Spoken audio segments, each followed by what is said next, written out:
नमस्कार, मैं हूं सत्यपाल और आप देख रहे हैं CWB हिंदी न्यूज। शक संवत 1946 विक्रम संवत 2081 आज आश्विन मास के कृष्ण पक्ष की द्वादशी तिथि और दिन रविवार है। तदनुसार अंग्रेजी तारीख 29 सितंबर सन 2024। सबसे पहले एक नज़र आज की सुर्खियों पर। हरियाणा में कांग्रेस का मैनिफेस्टो जारी। OPS बहाली, महिलाओं को हर महीने 2000 रुपये देने व 25 लाख रुपए तक इलाज फ्री का वादा, तो वहीं अग्निवीर का कोई जिक्र नहीं। किसानों के लिए खुशखबरी, 5 अक्टूबर को जारी होगी PM किसान सम्मान निधि की 18वीं किस्त। 24,000 पदों का रिजल्ट जारी करने के लिए हरियाणा SSC ने फिर मांगी अनुमति, बताएंगे ताजा अपडेट।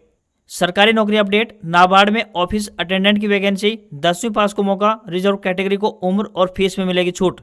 हरियाणा के सरकारी और निजी क्षेत्रों के मतदाताओं के लिए 5 अक्टूबर को अवकाश की घोषणा, अधिसूचना हुई जारी। दक्षिण हरियाणा के महेंद्रगढ़ जिले के अटेली पहुंचे योगी आदित्यनाथ। बीजेपी प्रत्याशी आरती राव के समर्थन में जनसभा की, बोले राम मंदिर बनने के बाद अब कृष्ण मंदिर की बारी।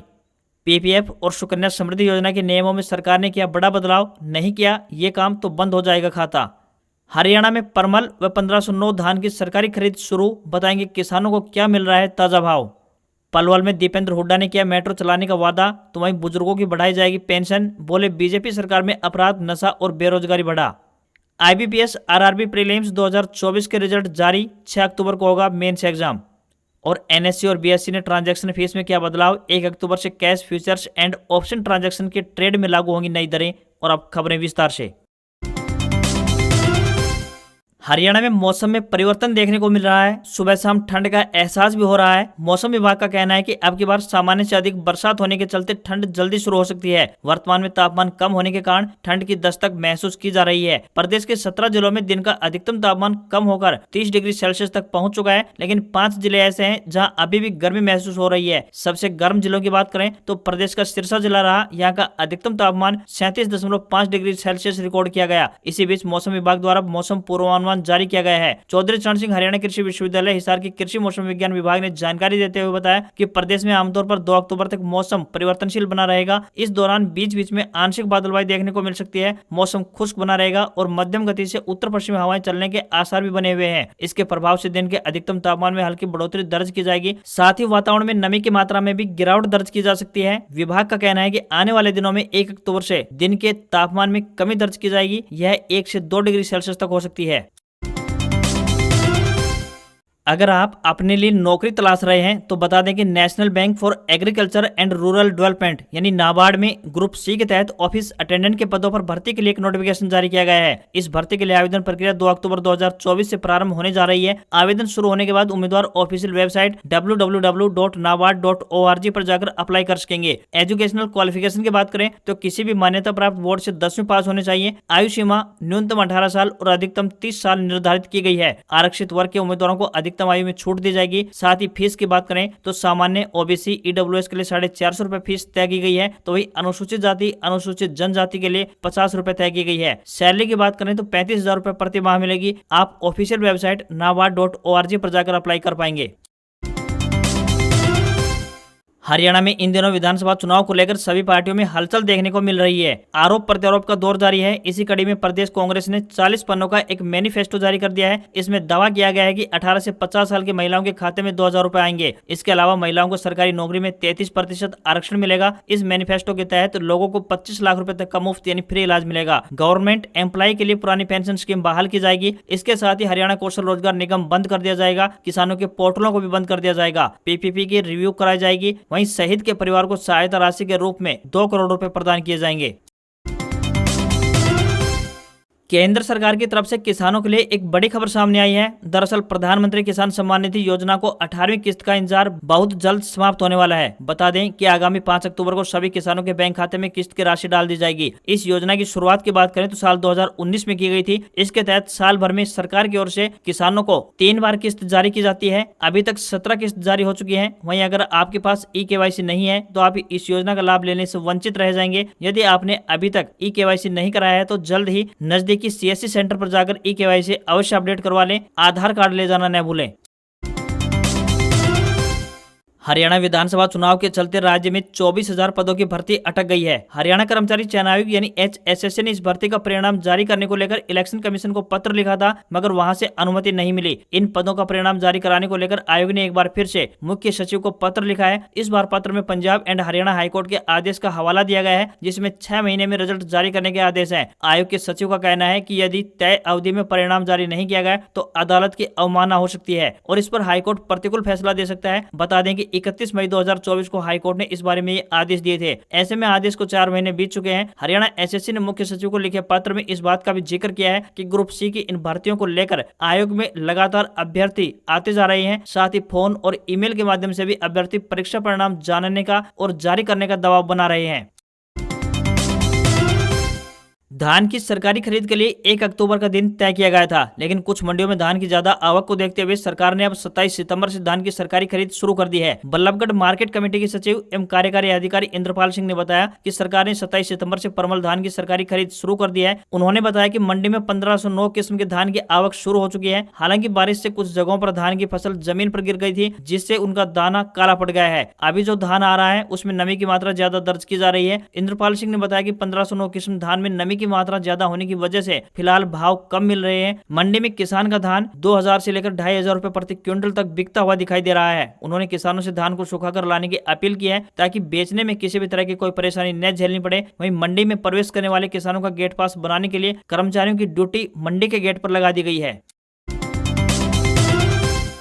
प्रधानमंत्री नरेंद्र मोदी ने हिसार में हरियाणवी अंदाज में जनता से खुद को जोड़ा। भाषण की शुरुआत में बोले, सबसे पहले तो सारे बुजुर्गों ने, भाई बहना ने और नौजवान साथियों ने राम राम। इसके बाद उन्होंने पंडाल के बाहर धूप में बैठे लोगों से माफी मांगते हुए कहा, मैं आपका यह तप बेकार नहीं जाने दूंगा, विकास करके लौटाऊंगा। फिर ठेठ देसी अंदाज में कहा, हरियाणा हांगे का प्रदेश है, पूरा हांगा ला दियो, इबका सारी कसर काट दियो, सारा ने मना लियो। पीएम मोदी ने अपने 36 मिनट के भाषण में दलितों, किसानों, जवानों और युवाओं को साधने की कोशिश करते हुए दिखाई दिए। उन्होंने अपना पूरा संबोधन इन्हीं के इर्द गिर्द रखा। चौधरी भजनलाल और बंशीलाल को भी याद किया। मोदी ने हरियाणा की विरासत का जिक्र करते हुए कहा कि ये राखी गढ़ी की धरती है। देश प्रेम और प्रकृति प्रेम के लिए दिए गए बलिदानों को यहाँ की जनता याद कर मानव जाति की प्रेरणा देती है। उन्होंने कहा कि यहाँ अंग्रेजों की क्रूर तोपों के भी जख्म है और यहाँ पेड़ों की रक्षा के लिए बिश्नोई समाज के तप व त्याग की मिसाल भी है। पीएम मोदी ने कांग्रेस पर तीखा हमला बोला। उन्होंने कहा कि मैं आप लोगों को एक काम दे रहा हूँ, जब भी कांग्रेस वाले आपसे किसानों की बात करें तो आप बस उनसे एक ही बात पूछना कि हरियाणा में बड़ी बड़ी बातें कर रहे हो, कर्नाटक में तुम्हारी सरकार है, तेलंगाना में भी तुम्हारी सरकार है, इन वादों को पहले वहां पर लागू करके दिखाओ। मोदी ने कहा कि कांग्रेस सिर्फ वादे करती है, इन्हें कभी पूरा नहीं करती। उन्होंने कहा कांग्रेस के रहते कभी समाज में स्थिरता आ ही नहीं सकती। इनके नेताओं में सीएम पद को लेकर मारामारी मची हुई है। मोदी ने युवाओं को में यह संदेश देने की भी कोशिश की कि उनको नौकरी देने में कांग्रेस बाधा है। कांग्रेस की सरकार में बिना खर्ची पर्ची की नौकरी नहीं मिलेगी। साथ ही अग्रोहा धाम, गुरु जम्बेश्वर, खाटू श्याम, माता बनभोरी को प्रणाम कर यहाँ के लोगों से सीधा जुड़ने का प्रयास भी मोदी ने किया।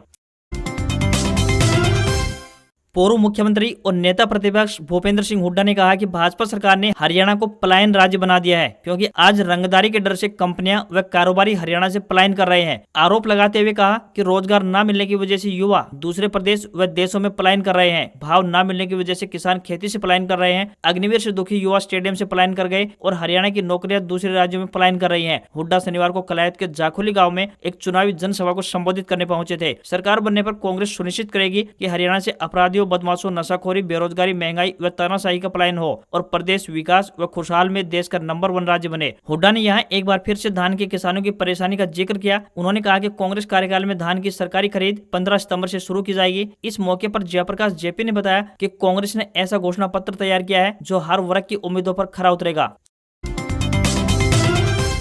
Train number 09733 Jaipur Bhiwani special train 1 से 31 अक्टूबर के बीच जयपुर से सुबह 7 बजे रवाना होकर दोपहर 2:20 पर भिवानी पहुंचेगी। इसी प्रकार train number 09734 Bhiwani Jaipur special train 1 से 31 अक्टूबर तक भिवानी से शाम 4:05 पर रवाना होकर रात 11:15 पर जयपुर पहुंच जाएगी। बीच रास्ते में ट्रेन ढेरका बालाजी, नींदड़ बेनाड, चौमू सामोद, गोविंदगढ़, मलिकपुर रिंगस, श्रीमाधोपुर कांवट, नीमका थाना, माउंडा डाबला, निजामपुर, नारोल, अटेली, कुंड, रेवाड़ी, कोसली, झाड़ली व चरखी दादरी स्टेशनों पर दोनों दिशाओं में ठहराव करती हुई जाएगी। वहीं ट्रेन में 9 साधारण डिब्बे व 2 गार्ड डिब्बों सहित कुल मिलाकर 11 डिब्बे होंगे। इसी प्रकार train number 09637 Rewari rings special train Rewari से 11:40 पर रवाना होकर दोपहर बाद 2:40 पर रिंगस पहुंच जाएगी। Train number 09638 rings Rewari special rings train दोपहर बाद 3 बजे रवाना होकर शाम 6:20 पर रेवाड़ी पहुंचेगी। बीच रास्ते में ट्रेन काठवास, अटेली मंडी, नारनौल, अमरपुर, जोरासी, निजामपुर, डावला, माउंडा, नीमकथाना, काउंट व श्री माधोपुर स्टेशनों पर दोनों दिशाओं में ठहराव करेगी। इस ट्रेन में 8 साधारण श्रेणी व 2 गार्ड डिब्बों सहित कुल मिलाकर 10 डिब्बे होंगे।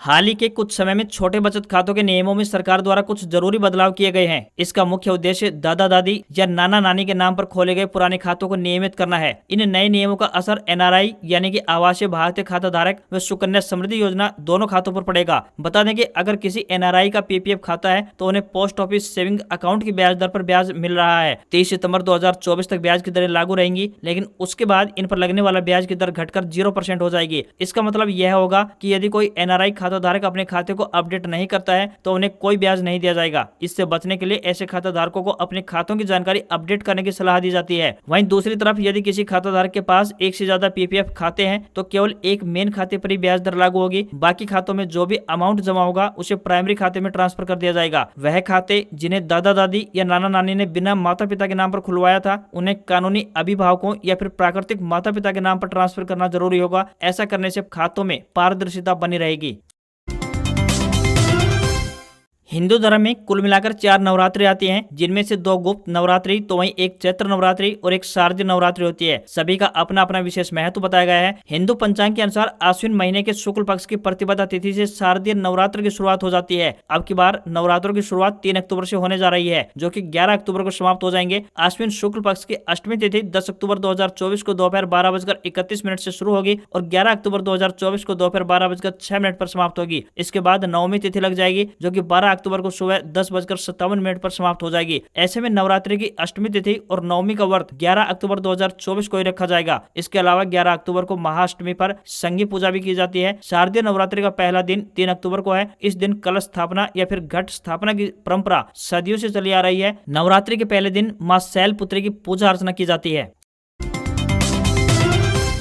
हरियाणा में सड़क नेटवर्क को मजबूत करने की दिशा में निरंतर प्रयास हो रहे हैं। इसी कड़ी में लोगों को नए साल पर गुरुग्राम पटौदी रेवाड़ी यानी NH 352 WA की सौगात मिलने जा रही है। 4 लेन के इस हाईवे पर वाहनों के लिए 60 किलोमीटर प्रति घंटे की अधिकतम गति सीमा निर्धारित की गई है। 43.87 किलोमीटर लंबे इस हाईवे के निर्माण पर 900 करोड़ रुपए की लागत राशि खर्च होने का अनुमान जताया गया है। इस हाईवे पर 21 फ्लाईओवर व अंडरपास का निर्माण किया गया है। यह हाईवे द्वारका एक्सप्रेसवे पर सेक्टर 88A और 88B से शुरू होकर वजीरपुर, पटौदी और रेवाड़ी की ओर जाता है। इस हाईवे की द्वारका एक्सप्रेसवे से कनेक्टिविटी पर तकरीबन 183 मीटर लंबा फ्लाईओवर तैयार किया जा रहा है। इसके जुड़ने के बाद द्वारका एक्सप्रेसवे से आने वाले वाहन चालकों को यदि रेवाड़ी की तरफ जाना है तो उसे दिल्ली जयपुर हाईवे यानी NH 48 पर आने की कोई आवश्यकता नहीं होगी। वे इस एक्सप्रेसवे से होते हुए रेवाड़ी तक जा सकेंगे। ऐसे में रेवाड़ी और पटौदी के वाहन चालकों को भी दिल्ली के लिए वैकल्पिक रास्ता मिल जाएगा। दक्षिण हरियाणा के महेंद्रगढ़ जिले की अटेली विधानसभा क्षेत्र के गांव भोजावास में उत्तर प्रदेश के मुख्यमंत्री योगी आदित्यनाथ पहुंचे। उन्होंने यहां भाजपा प्रत्याशी आरती राव सिंह के समर्थन में एक जनसभा को संबोधित किया। इस मौके पर केंद्रीय मंत्री राव इंद्रजीत सिंह भी मौजूद रहे। उत्तर प्रदेश के मुख्यमंत्री योगी आदित्यनाथ ने पड़ोसी देश का उदाहरण देते हुए कहा कि पाकिस्तान में रोटी के लिए छीना झपटी हो रही है, वहीं हम देश के लोगों को फ्री में राशन वितरित कर रहे हैं। योगी ने कहा कि जो कार्य 75 वर्षों में नहीं हो पाया, 2014 में नरेंद्र मोदी के प्रधानमंत्री बनने और मेरे उत्तर प्रदेश का मुख्यमंत्री बनने के बाद डबल इंजन की सरकार ने कर दिखाया। 500 वर्षों से चली आ रही समस्या का समाधान कर अयोध्या में राम मंदिर बनाने का कार्य किया। तो वहीं कांग्रेस के शासनकाल में महर्षि वाल्मीकि के नाम से किसी एयरपोर्ट का नाम नहीं हुआ। अयोध्या में एयरपोर्ट का नाम महर्षि वाल्मीकि के नाम से डबल इंजन की सरकार ने किया। उन्होंने कहा कि अब आप अयोध्या के अंदर भी एक विशाल मंदिर जल्द ही देखेंगे। राम मंदिर बनने के बाद अब कृष्ण मंदिर की बारी है। इस मौके पर केंद्रीय मंत्री राव इंद्रजीत सिंह के अलावा भाजपा के वरिष्ठ नेता रामविलास शर्मा, नारनौल के पूर्व विधायक ओम प्रकाश यादव, आरती राव के अलावा अनेक लोग उपस्थित रहे। सिट्रोन ने अपनी entry level hatchback car Citroën C3 के ऑटोमेटिक ट्रांसमिशन वाले मॉडल की कीमत की घोषणा कर दी है। फ्रेंच कार मेकर कंपनी ने अगस्त 2024 में हुए SUV कूपे बेसाल्ट के लॉन्चिंग इवेंट में सिट्रोन C3 हैचबैक और सिट्रोन C3 एयरक्रॉस के अपडेटेड वर्जन को भारतीय बाजार में पेश किया था। हैचबैक अब 6 एयरबैग के साथ आएगी और इसमें नए फीचर्स भी जोड़े गए हैं। सिट्रोन ने अपने टॉप वेरिएंट साइन टर्बो में 6 speed torque converter automatic transmission का ऑप्शन दे दिया है, जिसकी शुरुआती एक्स-शोरूम कीमत 9,99,000 रुपए रखी गई गई है। कार का मुकाबला मारुति वैगनार, सेलेरियो और टाटा टियागो से होगा। सीट्रॉन C3 में 1.2 litre naturally aspirated petrol engine दिया गया है। अपडेटेड सीट्रॉन C3 के एक्सटीरियर डिजाइन में कोई बदलाव नहीं किया गया है, लेकिन इसमें अब हेलोजन हेडलैम्प्स की जगह LED प्रोजेक्टर हेडलैम्प दिए गए हैं। कार में अब आउटसाइड रियर व्यू मिरर यानी ORVM पर इंटीग्रेटेड टर्न इंडिकेटर्स दिए गए हैं। ORVM अब इलेक्ट्रिकली एडजस्टेबल और फोल्डेबल हो सकते हैं। वहीं रियर विंडशील्ड पर वॉशर के साथ वाइपर भी दिया गया है। सेफ्टी फीचर के तौर पर C3 हैचबैक में अब 6 एयरबैग भी दिए गए हैं। इस हफ्ते सोने चांदी के दामों में तेजी देखने को मिली है। पिछले शनिवार यानी 21 सितंबर को सोना 74,093 रुपए पर था, जो कि अब 75,640 रुपए प्रति 10 ग्राम के स्तर पर पहुंच गया है। यानी इस हफ्ते इसकी कीमत 1,547 रुपए बढ़ी है। वहीं चांदी की बात करें तो ये पिछले शनिवार को 88,917 रुपए पर थी, जो अब 91,448 रुपए प्रति किलोग्राम के स्तर पर पहुंच गई है। इस हफ्ते इसकी कीमत 2,531 रुपए बढ़ी है। इस साल चांदी 29 मई को अपने ऑल टाइम हाई यानी 94,280 रुपए प्रति किलो पर पहुंच गई है। दिल्ली में 10 ग्राम 22 कैरेट सोने की कीमत की बात करें तो 71,000 रुपए, तो वहीं 10 ग्राम 24 कैरेट सोने की कीमत 73,550 रुपए पहुंच गई है। आज खबरों में बस इतना ही। देखते रहिए आपका अपना हरियाणा का सबसे बेहतरीन news channel CWB Hindi news. नमस्कार। इसी आशा के साथ आपका दिन शुभ रहे।